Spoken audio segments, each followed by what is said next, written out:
Welcome to This Explainer. Today, we're going to peel back the layers of a totally mundane, everyday habit to reveal the highly engineered business system operating quietly right beneath the surface. You probably think that when you walk into a coffee shop, you're simply paying for a cup of roasted beans and hot water. But honestly, that's only part of the story. The system we're about to explore is meticulously designed to make millions of people come back again and again, day after day. Okay, let's dive right into this by putting you in a typical weekday morning scenario. Picture this. You wake up, realize you're running late, grab your keys, and hit the road. In that frantic morning rush, you aren't hunting for the world's absolute greatest cup of artisan pour-over coffee, are you? No, you just want to remove all the friction from your commute. You are looking for the easiest possible decision. Section 1. Not just a coffee, selling convenience and routine. See, Starbucks totally gets that they aren't simply selling you a latte. The true product they offer is consistency. When you're rushing to work, predictability has immense value. Because you already know exactly what you're going to order and roughly what it's going to cost, the friction of decision-making vanishes before you even open their doors. You don't have to spend 5 minutes wondering if the coffee will actually be good today. You expect the exact same familiar experience whether you're walking into a store in Seattle, London, or Tokyo. Section 2. The decoy pricing strategy, manipulating the menu. Now, to really understand how they maximize the value of your predictable visit, we need to look closely at the psychology of their pricing. Imagine walking in and seeing these three sizes. You got the tall at roughly $5.25 and the grande at $5.95. That is a pretty noticeable jump. But then look at the venti at $6.25. The steep jump to the middle size is followed by a tiny 30-cent step up to the largest size. Suddenly, that massive cup of coffee doesn't feel expensive at all. It feels like an absolute steal. And this brilliantly illustrates what we call the decoy effect. It's not just a menu, it's a meticulously crafted behavioral pricing technique. By placing that specific middle price exactly where it is, it acts as a decoy, making the highest priced option look vastly more attractive by comparison. The lesson here isn't just that they charge a premium, it's that the menu is strategically designed to influence how you perceive the price, guiding you to spend more without even feeling the sting. Section 3. The business of convenience, urban geography, and friction.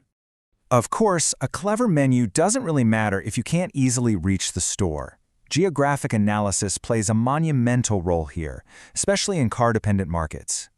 Putting a location directly along your morning route intercepts you flawlessly. It creates a true zero-friction experience. However, placing a store on the wrong side of a busy road, that creates high friction.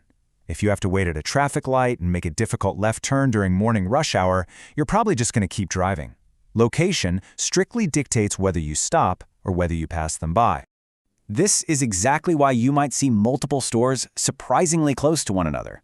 I mean, it's an old joke that there's a Starbucks across the street from a Starbucks, right? But it's actually completely by design. They aren't competing for the same people. They're placing themselves exactly where distinct groups of customers already are.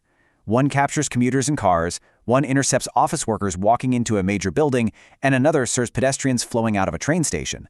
They don't want you to have to search for them. They want to be an unavoidable part of your existing route. Section 4. The cost of operations, the balancing act.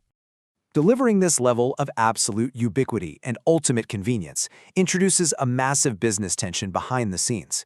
According to fiscal 2025 data from our sources, operating all of these prime physical store locations cost an astronomical $17.06 billion.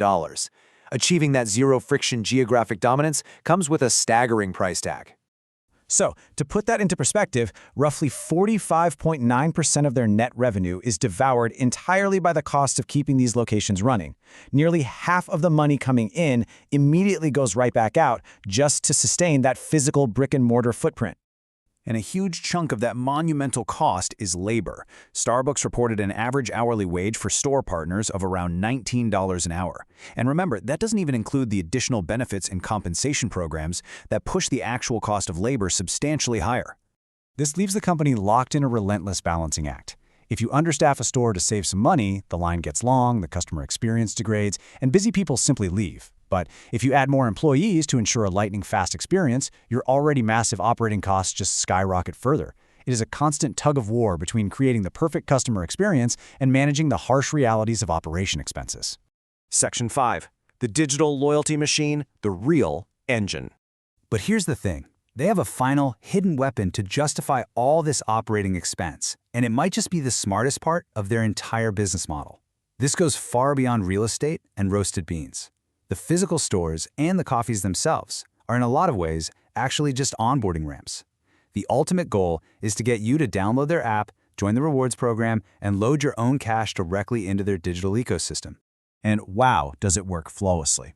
In fiscal 2025 alone, Starbucks boasted an incredible 34.6 million active members in its rewards program just in the US.